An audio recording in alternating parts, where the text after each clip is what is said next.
इस देश में दो प्रधान दो विधान दो निशान नहीं चलेगी ಆ ಹೋರಾಟವನ್ನ ಹತ್ತಿಕ್ಕುವಂತಹ ಪ್ರಯತ್ನಗಳು ಆಗ್ರಹಪೂರ್ವಕವಾಗಿ ನೆಹರು ಸರ್ಕಾರದ ಕಡೆಯಿಂದ ನಡೆಯಿತು. ಯಾರೋ ಒಬ್ಬ ಅಪರಾಧವನ್ನ ಮಾಡಿದಂತಹ ಕೈದಿಯ ರೀತಿಯಲ್ಲಿ ಅವರ ಎರಡೂ ಕೈಗಳಿಗೆ ಕೋಳವನ್ನ ಹಾಕಿಸಿ ಜೀಪ್ನಲ್ಲಿ ಕರ್ಕೊಂಡು ಹೋಗ್ತಾರೆ. ಕೇವಲ 10x10 ಇರುವಂತಹ ಆ ಸಣ್ಣ ಕೋಣೆಯಂತಹ ಮನೆ ಒಳಗಡೆ ಇವರನ್ನ ಬಿಡ್ತಾರೆ.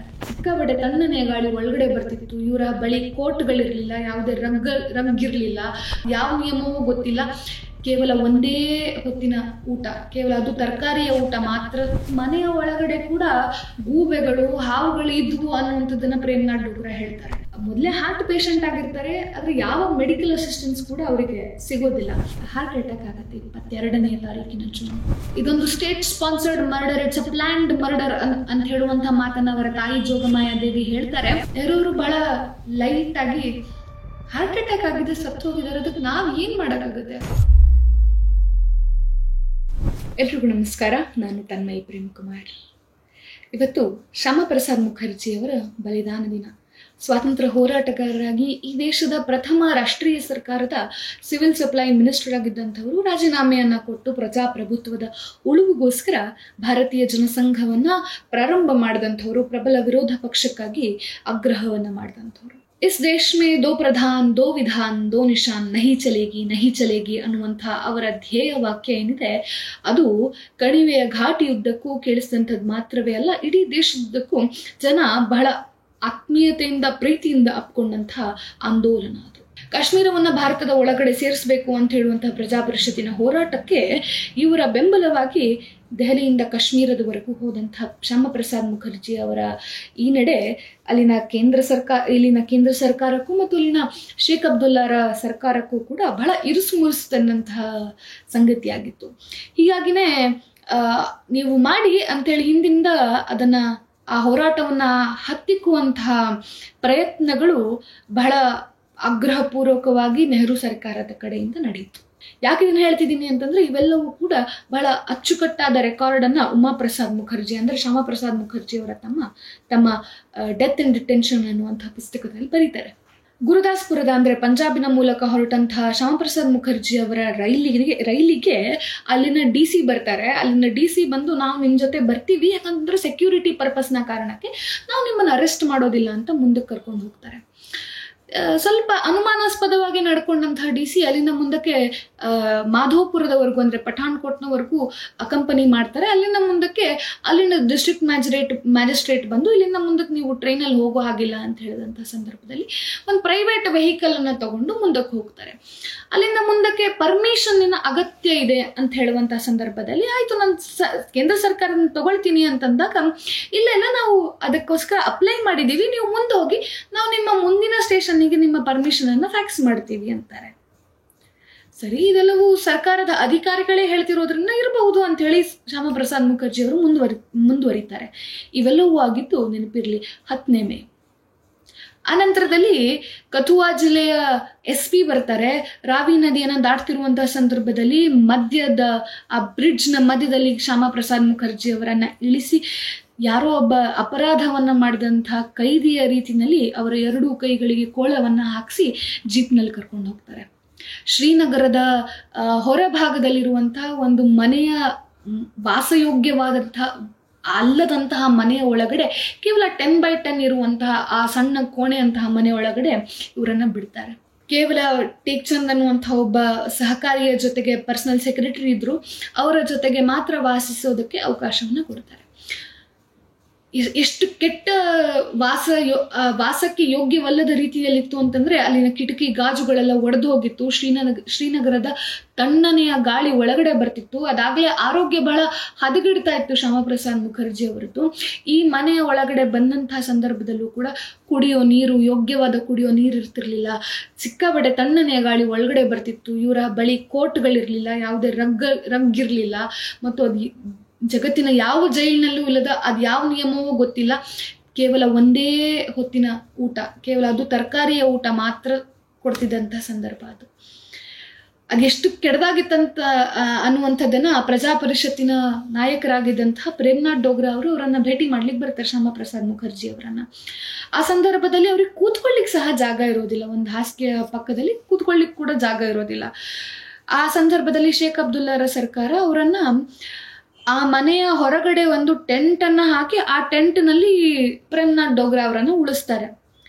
ಆ ಟೆಂಟಿನ ಒಳಗಡೆ ಹಾಳ ಹೋಗ್ಲಿ, ಈ ಮನೆಯ ಒಳಗಡೆ ಕೂಡ ಗೂಬೆಗಳು ಹಾವುಗಳು ಇದ್ವು ಅನ್ನುವಂಥದ್ದನ್ನು ಪ್ರೇಮ್ನಾಥ್ ಡೋಗ್ರಾ ಹೇಳ್ತಾರೆ. ಅಷ್ಟು ಕೆಟ್ಟದಾಗಿರುವಂತಹ ಪರಿಸ್ಥಿತಿನಲ್ಲಿ ಹೌಸ್ ಅರೆಸ್ಟ್ ಅನ್ನ ಮಾಡಿ ಶ್ಯಾಮಾ ಪ್ರಸಾದ್ ಮುಖರ್ಜಿ ಅವರನ್ನು ಇಡ್ತಾರೆ. ಬಹುಶಃ ಒಬ್ಬ ಕೇಂದ್ರ ಸರ್ಕಾರದ ಮಂತ್ರಿ ಆಗಿದ್ದಂಥವರು ತಮ್ಮದೇ ದೇಶದ ಒಳಗಡೆ ಇಷ್ಟು ಕೆಟ್ಟದಾಗಿರುವಂತಹ ಟ್ರೀಟ್ಮೆಂಟಿಗೆ ಆಗಿರೋದನ್ನು ನಾವು ಕಾಣುವಂಥದ್ದು ಇದೇ ಮೊದಲಿರಬೇಕು ಬಹುಶಃ. ಆ ಸಂದರ್ಭದಲ್ಲಿ ಅವರಿಗೆ ಮೆಡಿಕಲ್ ಅಸಿಸ್ಟೆನ್ಸ್ ಬೇಕಿರುತ್ತೆ, ಆದರೆ ಮೊದಲೇ ಹಾರ್ಟ್ ಪೇಷಂಟ್ ಆಗಿರ್ತಾರೆ, ಆದರೆ ಯಾವ ಮೆಡಿಕಲ್ ಅಸಿಸ್ಟೆನ್ಸ್ ಕೂಡ ಅವರಿಗೆ ಸಿಗೋದಿಲ್ಲ. ಬಾರಿ ಕೇಳ್ಕೊಂಡ್ರು ಕೂಡ ಅವರ ಭೇಟಿಗೆ ಯಾರನ್ನೂ ಅವಕಾಶ ಕೊಡ್ತಾ ಇರಲಿಲ್ಲ. ಮಾತ್ರವೇ ಅಲ್ಲದೆ ಇವರು ಬರೀತಿದ್ದಂತಹ ಯಾವ ಪತ್ರಗಳು ಕೂಡ ಶ್ಯಾಮಾ ಪ್ರಸಾದ್ ಮುಖರ್ಜಿ ಅವರಿಗೆ ತಲುಪದ ಹಾಗೆ, ಮತ್ತು ಶ್ಯಾಮಾ ಪ್ರಸಾದ್ ಮುಖರ್ಜಿ ಅವರ ಯಾವ ಪತ್ರಗಳು ಕೂಡ ಅವರ ಮನೆಯವರಿಗೂ ತಲುಪದ ಹಾಗೆ ನೋಡ್ಕೊಳ್ತಾ ಇದ್ರು. ಒಬ್ಬ ವ್ಯಕ್ತಿಯನ್ನು ಐಸೋಲೇಟ್ ಮಾಡಿ ಹಾಕುವಂತಹ ಬಹಳ ಕೆಟ್ಟದಾಗಿರುವಂತಹ ತಂತ್ರವನ್ನು ಉಪಯೋಗಿಸಿದ್ರು. ಅಷ್ಟು ಮಾತ್ರ ಅಲ್ಲದೆ ಹೇಳಿದೆ ನನ್ನ ಆರೋಗ್ಯ ಹದಗೆಟ್ಟಿತ್ತು ಅಂತ, ಅವರಿಗೆ ಅಲರ್ಜಿಕ್ ಆದಂತಹ ಮೆಡಿಸನ್ಗಳನ್ನು ರೆಗ್ಯುಲರ್ ಆಗಿ ಕೊಡ್ತಿರುವಂತಹ ರೀತಿಯನ್ನು ನಾವು ಅವರ ಡಾಕ್ಯುಮೆಂಟ್ಗಳಲ್ಲಿ ನೋಡ್ತಾ ಹೋಗ್ಬೋದು.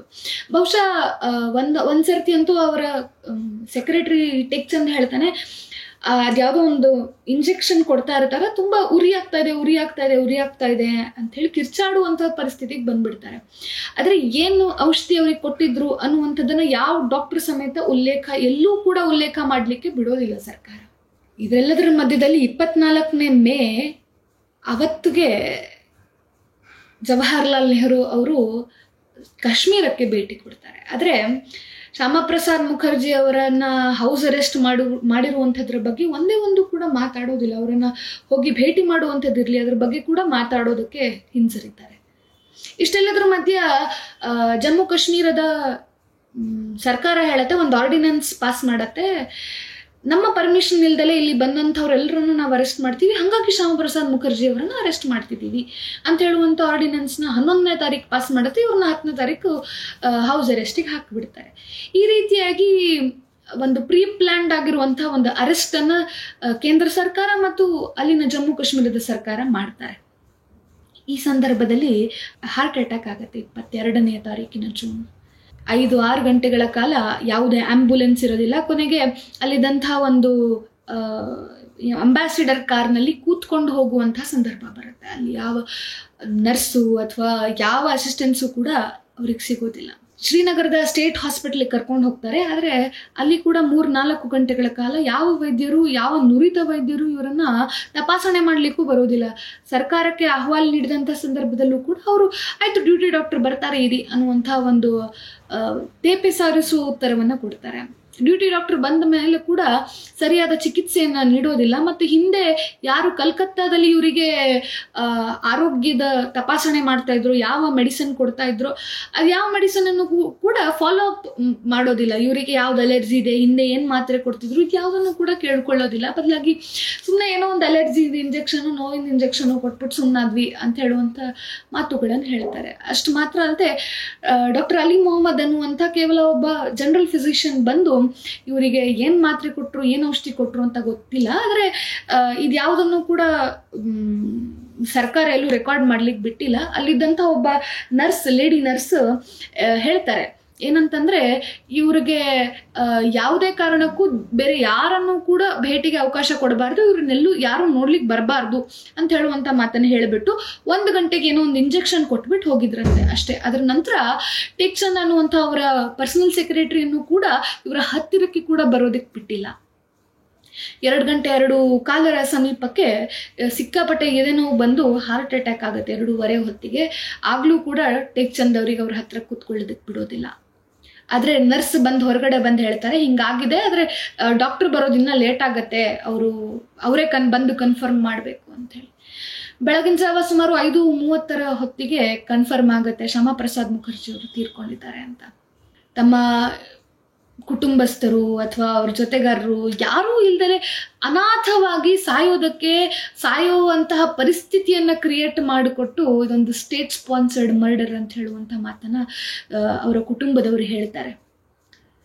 ಕುಟುಂಬದವರಿಗೆ ಇವರು ಸತ್ತ 12 ಗಂಟೆಗಳ ನಂತರ ವಿಷಯವನ್ನು ತಿಳಿಸ್ತಾರೆ. 5:15 ತೀರ್ಕೊಂಡಂತಹ ಅಫಿಷಿಯಲ್ ಮೆಸೇಜ್ ಇದ್ರೂ ಕೂಡ 6 ಗಂಟೆ ಹೊತ್ತಿಗೆ ಅಲ್ಲಿನ ಆಲ್ ಇಂಡಿಯಾ ರೇಡಿಯೋದ ಒಬ್ಬ ಪತ್ರಕರ್ತರಿಗೆ ಗೊತ್ತಾಗತ್ತೆ. ಆದರೆ ಈ ತೀರ್ಕೊಂಡ ಸುದ್ದಿ, ಶ್ಯಾಮಾ ಪ್ರಸಾದ್ ಮುಖರ್ಜಿ ಅವರು ತೀರ್ಕೊಂಡಂತಹ ಸುದ್ದಿ ಹೊರಗಡೆ ಹೋಗಬಾರ್ದು ಅನ್ನುವಂತಹ ಕಾರಣಕ್ಕೆ ಕಾಶ್ಮೀರದ ಕಣಿವೆಯಿಂದ ದೆಹಲಿಗಿದ್ದಂತಹ ಎಲ್ಲ ಸಂಪರ್ಕ ಸೇತುಗಳನ್ನು ಕಟ್ ಮಾಡ್ತಾರೆ. ಯಾವುದು ಕೂಡ ಬೆಳಗಿನ 11 ಗಂಟೆಯವರೆಗೂ ಕೂಡ ಹೊರಗಡೆ ಸುದ್ದಿ ಹೋಗಬಾರ್ದು ಅನ್ನುವಂತೆ ನೋಡಿಕೊಳ್ಳಾಗತ್ತೆ. ಅಷ್ಟು ಮಾತ್ರ ಅಲ್ಲ, ಶ್ರೀನಗರದ ಹಾಸ್ಪಿಟಲಿಂದ ಹಿಂದಿನ ಬಾಗಿಲಿನಿಂದ ಶ್ಯಾಮಾ ಪ್ರಸಾದ್ ಮುಖರ್ಜಿ ಅವರ ಶವವನ್ನು ತೆರವು ಮಾಡ್ಲಾಕತ್ತೆ. ಮುಂದಿನ ಬಾಗಿಲಿನಿಂದ ಕರ್ಕೊಂಡು ಹೋಗುವಂಥ ಯಾವ ಇದನ್ನು ಅಲ್ಲಿರುವಂಥ ಕ್ರೌಡನ್ನು ಕಂಟ್ರೋಲ್ ಮಾಡೋಕ್ಕಾಗಲ್ಲ ಅಂತ ಹೇಳುವಂತಹ ನೆಪವನ್ನು ಒಡ್ಡಿ ಕರ್ಕೊಂಡು ಹೋಗ್ತಾರೆ. ಕರೆಕ್ಟಾಗಿ ಅವರ ಶವವನ್ನು ಕಲ್ಕತ್ತೆಗೆ ಕರ್ಕೊಂಡು ಬರುವಂತಹ, ಸರ್ಕಾರಿ ಗೌರವವನ್ನು ಕೊಡುವಂತಹ ಯಾವ ವ್ಯವಸ್ಥೆಯನ್ನು ಕೂಡ ನೆಹರು ಸರ್ಕಾರವೂ ಮಾಡೋದಿಲ್ಲ, ಶೇಖ್ ಅಬ್ದುಲ್ಲಾರ ಸರ್ಕಾರವೂ ಮಾಡೋದಿಲ್ಲ.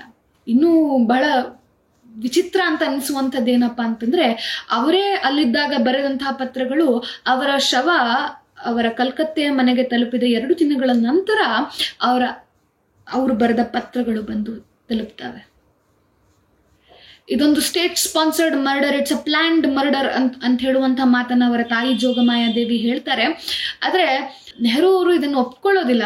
ಆವಾಗ ಜೋಗಮಾಯಾ ದೇವಿ ಹೇಳ್ತಾರೆ, ನೀವು ಹಾಗಾದ್ರೆ ಒಂದು ದೊಡ್ಡದಾಗಿರುವಂಥ ತನಿಖೆಯನ್ನು ಆರಂಭ ಮಾಡಿ, ನಾವೆಲ್ಲರೂ ಕೂಡ ಇದಕ್ಕೆ ಒತ್ತಾಯ ಮಾಡ್ತೀವಿ, ನಾವೆಲ್ಲರೂ ಕೂಡ ಸಹಕಾರ ಮಾಡ್ತೀವಿ, ಇದಕ್ಕೊಂದು ತನಿಖೆ ಮಾಡಿ ಅಂತ ಹೇಳಿದಂಥ ಸಂದರ್ಭದಲ್ಲಿ ನೆಹರು ಅವರು ಬಹಳ ಲೈಟಾಗಿ ಹಾರ್ಟ್ ಅಟ್ಯಾಕ್ ಆಗಿದೆ, ಸತ್ತು ಹೋಗಿದ್ದಾರೆ, ಅದಕ್ಕೆ ನಾವು ಏನು ಮಾಡೋಕ್ಕಾಗುತ್ತೆ, ಹೌಸ್ ಅರೆಸ್ಟಲ್ಲಿ ಇದ್ರು ಅನ್ನೋ ಒಂದೇ ಕಾರಣಕ್ಕೆ ನಾವು ಅದಕ್ಕೆ ತನಿಖೆ ಮಾಡೋಕ್ಕಾಗತ್ತಾ ಅಂತ ಹೇಳುವಂಥ ಮಾತನ್ನು ಹೇಳ್ತಾರೆ. ಬಹುಶಃ ಒಬ್ಬ ಕೇಂದ್ರ ಸರ್ಕಾರದ ಮಂತ್ರಿಯನ್ನ, ಸ್ವಾತಂತ್ರ್ಯ ಹೋರಾಟಗಾರರನ್ನ ಹೀಗೆ ಶ್ರೀನಗರದ ಕೊರೆಯುವ ಚಳಿನಲ್ಲಿ ಒಬ್ಬಂಟಿಯಾಗಿ ನರಳುತ್ತಾ ಸಾಯಿಸಿದ ಈ ಪಾಪ ಇದೆಯಲ್ಲ, ಇದು ಬಹಳ ಕ್ರೂರವಾದದ್ದು ಅಂಥೇಳಿ ನನಗನ್ಸುತ್ತೆ. ಇವತ್ತಿನ ಕೇಂದ್ರ ಸರ್ಕಾರ ಅವರ ಸಾವಿಗೆ ನ್ಯಾಯ ದೊರಕಿಸ್ಕೊಡುವಲ್ಲಿ ಒಂದು ಹೆಜ್ಜೆ ಮುಂದೆ ಹೋಗಲಿ ಮತ್ತು ಅವರ ಮುಂದಿನ ಎಲ್ಲ ಆಶೋತ್ತರಗಳು ಏನೇನಿದ್ವೋ ಅವೆಲ್ಲವನ್ನು ಕೂಡ ನೆರವೇರಿಸುವಂಥ ಕೆಲಸಗಳನ್ನು ಮಾಡಲಿ ಅಂತ ಹೇಳುವಂಥ ನಿಟ್ಟಿನಲ್ಲಿ ಆಶಿಸ್ತಾ, ಶ್ಯಾಮಾ ಪ್ರಸಾದ್ ಮುಖರ್ಜಿ ಅವರ ನೆನಪಿಸ್ಕೊಳ್ತಾ ನಾನು ಈ ವಿಡಿಯೋವನ್ನು ಮುಗಿಸ್ತಿದ್ದೇನೆ. ಧನ್ಯವಾದಗಳು.